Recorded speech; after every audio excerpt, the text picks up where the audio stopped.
Halo teman-teman, balik lagi sama gua Ali Riana. Nah, di video kali ini gua mau nge-review lagi helm yang ada di depan gua ini. Ini adalah helm HJC V10 ya atau V10. Kalau kalian belum nonton video pertamanya, kalian bisa klik link di sini ya. Oke, kita lanjut aja. Jadi ini gua review setelah 4 bulan penggunaan untuk harian ya.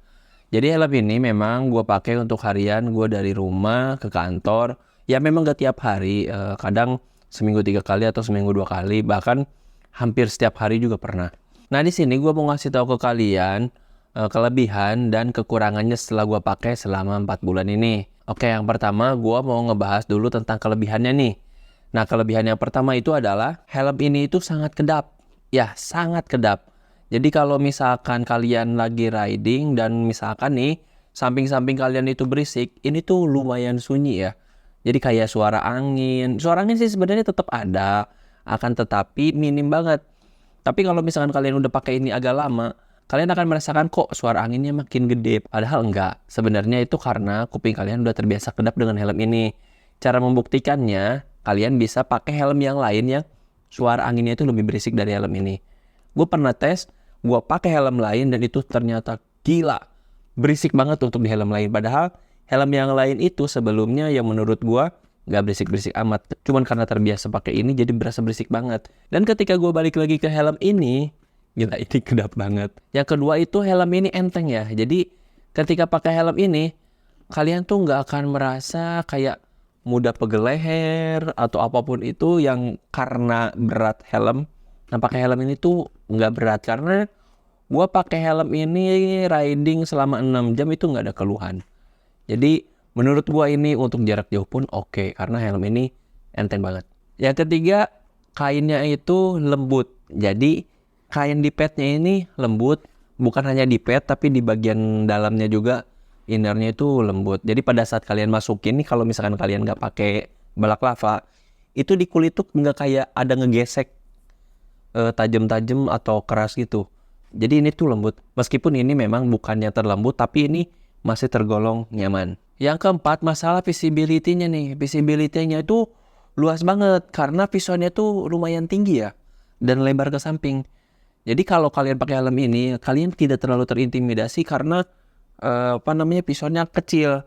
Jadi nggak kelihatan ada helm di pandangan kalian. Jadi ini tuh benar-benar luas. Ya mirip-mirip helm LS tuh lah. LS tuh juga kan lumayan tinggi nih.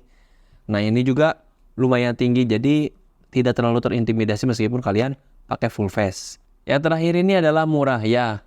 Kalau masalah harga itu meskipun udah 4 bulan ataupun setahun ya kalau misalkan murah ya tetap murah. Kenapa? Karena ini setengah harga dari Arai Rapid Neo. Bahkan lebih dari setengahnya dari Swiglamster ya. Karena ini terakhir gue beli tuh cuma 3,6, sedangkan Arai Rapid Neo kan kalau nggak salah ya itu sekitar 8 juta ke atas. Bahkan kalau Glamster itu bisa tembus 10 juta. Jadi ini value for money-nya tuh menurut gua ya the best banget. Oke, untuk selanjutnya masalah kekurangannya. Yang pertama, yang sangat gua kaget banget ini adalah tentang visornya nih. Gua ngeliat kan ini sebenarnya visornya tuh kelihatan tebal banget dan kokoh. Cuman ternyata ini gua nggak tahu salah si staff tempat gua beli helm atau misalkan emang si kualitas visornya ya. Jadi tanpa gua sadari si visornya ini tuh ini kan ada pin untuk dudukan si anti fog. Nah ini tuh si visornya tuh di bagian bautnya tuh retak. Jadi gue juga nggak tahu karena apa, gue nggak pernah ada insiden. Di sini tuh retak karena bautnya di sini nih.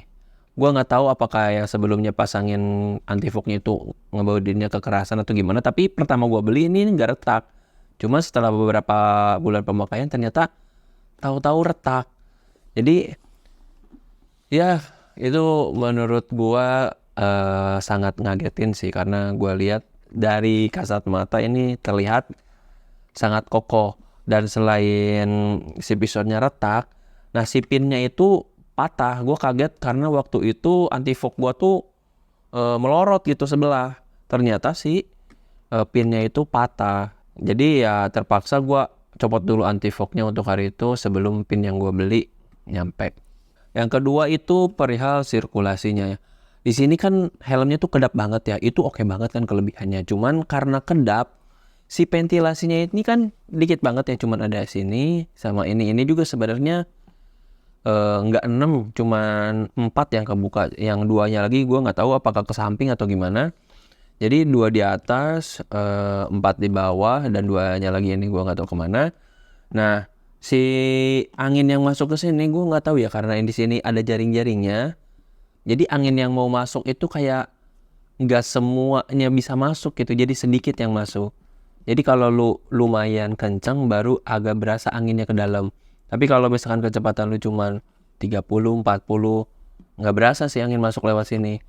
Terus dari sini juga gue sih ya nggak tahu ya, nggak terlalu berasa di bagian kepala itu ada angin atau gimana. Cuman ya panas. Jadi kalau misalkan lu pakai helm ini tuh lumayan panas. Cuman si panas ini masih diselamatin sama anti-fog, dan ini anti-fog kan pada saat pembelian udah gratis ya anti-fog dari Pinlock. Jadi ya meskipun lu kepanasan pakai helm ini pada saat kondisi hujan, ini tetap nggak ngembun. Jadi lu masih tetap aman. Cuman ya keringetan aja sih paling. Tapi ya itu gue masukin kekurangannya karena lumayan mengganggu ya, keringetan ya.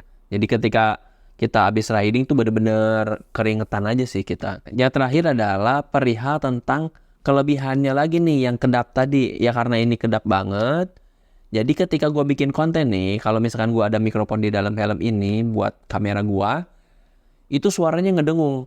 Kenapa ngedengung? Karena terlalu kedap. Jadi si suara gua ini bener-bener kayak rebek gitu, kayak ngeresek gitu, mantul-mantul gitulah. Bukan mantul-mantul sih, kayak ngeresek aja. Jadi di outputnya itu di audio kamera gua tuh jadi kurang bagus.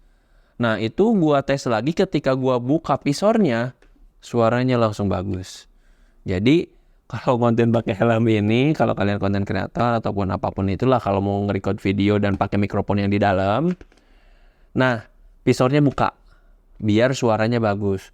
Kalau visornya ditutup, udah suaranya pasti ngedengung. Makanya sebenarnya gue nggak terlalu suka ngonten kalau yang jarak jauh pakai ini, karena kalau lagi kenceng gue harus ngomong, visornya dibuka kan lumayan kelilipan ya. Kecuali memang lagi pelan, visornya gue buka, gue sambil ngomong ya nggak masalah. Itu masih oke-oke aja. Oke, jadi itu ya review kedua gue setelah 4 bulan penggunaan helm HJC V10 atau V10 ini. Jadi kalau menurut kalian kekurangannya ini masih bisa ditoleransi atau tidak, dan kelebihannya ini bikin kalian makin pengen beli helm ini atau enggak. Tapi kalau gue pribadi, kekurangan helm ini masih gue bisa toleransi. Kenapa? Karena gue jarang banget macet-macetan pakai helm ini, jadi nggak kepanasan. Ngonten juga pakai helm ini nggak terlalu sering kalau pakai mikrofon di dalamnya. Biasanya kalau gue riding gue jarang pakai mikrofon. Sekalinya pakai mikrofon tuh bukan yang kebut-kebutan. Jadi ya gue buka aja, jadi nggak masalah. Dan yang masalah retak ini, ya semoga nggak sampai belah sih. Sejauh ini sih masih aman-aman aja. Oke, video kali ini sampai di sini dulu. Bagi kalian yang baru nonton atau baru tahu channel ini, kalian bisa subscribe channel ini ya, dan jangan lupa nyalain loncengnya agar kalian bisa dapat pemberitahuan untuk video-video kami selanjutnya. Oke, gue Aliriana dan sampai jumpa.